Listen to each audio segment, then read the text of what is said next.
Ito na yung mga coins ko guys na napili guys. Inilagay ko na dito sa ating coin capsule para mapreserba ang kanyang kondisyon. Kaya iniisa-isa ko na itong nilalagay para hindi siya masisira. Tulad nito. Ito yung barya ng Thailand guys. Dapat makakolekta ako ng marami nito guys. So hindi ko man alam basahin yan guys, pero ito ay napakagandang koleksyon. Kasi sa panahon natin ngayon, wala nang halos gumagamit nito. Ayaw na nilang magdala ng mga barya. Gusto na nila yung credit card palagi. So bihira na lang ito guys dito sa atin, Pilipinas.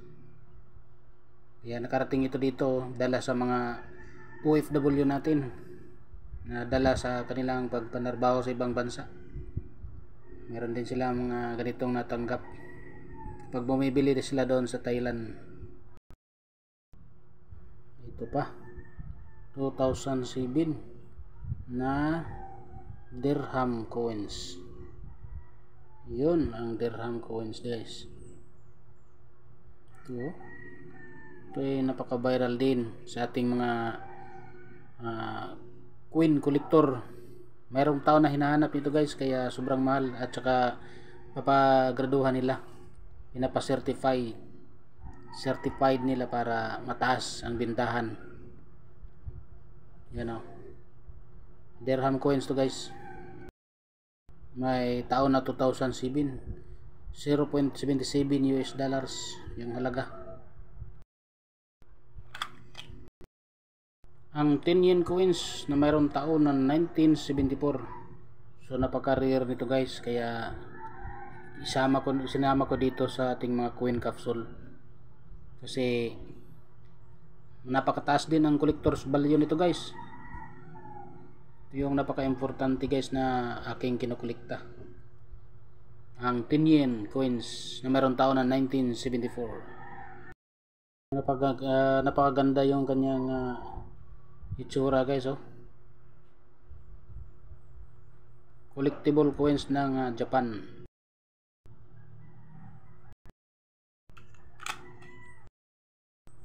Lalo na ito guys ang Roosevelt dime. Napakaganda, yan oh. Mayroon taon ng 1999. Ito yung umabot ng 4 million US dollars guys ang bintahan sa ibang bansa, dahil mayroong grado at saka mayroong error.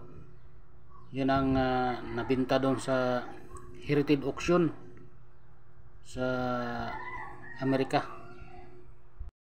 Napakagandang collection guys ang Roosevelt dime, lalo na kung may error. Ito yung likuran guys oh, talaga na mga parang salamin eh. Ito yung tinatawag na proof coins. Kapag pwede kang manalamin sa likod, sobrang kintab, yan ang tinatawag na proof coins. Dime, Roosevelt dime. Ito pa ang napaka-viral na coins, ang Queen Elizabeth II, ang 1 new penny. Ito ay mayroon siyang rainbow tone guys oh. Ito yung napakamahal guys, yung may rainbow tone. Sobrang taas din guys ang bintahan nito guys sa ating siling online. Ang 1 new penny na si Queen Elizabeth II. Ito yung mga barya guys na dapat kolektahin. Kasi pag tiningnan mo ito guys sa ating siling online guys, sa Carousel man or sa Lazada or sa eBay, talaga namang napakataas ang bintahan sa baryang ito guys. Kaya ingatan natin kung mayroon tayong mga ganitong barya guys. 1 new penny. Ang ganda ng toning nito guys. Mayroon taon to guys na 1974. Ganda ng toning nito ng ating barya guys. Ito pa guys oh, ang 6 pence na si Queen Elizabeth II pa rin sa New Zealand. Isang napakagandang barya, mayroong taon na 1962. Guys, talagang napakataas din ito guys ang ating bintahan nito guys. Ito Ito yung mga hinahanap ng ating mga professional na mga coin collector guys. Napakaganda oh.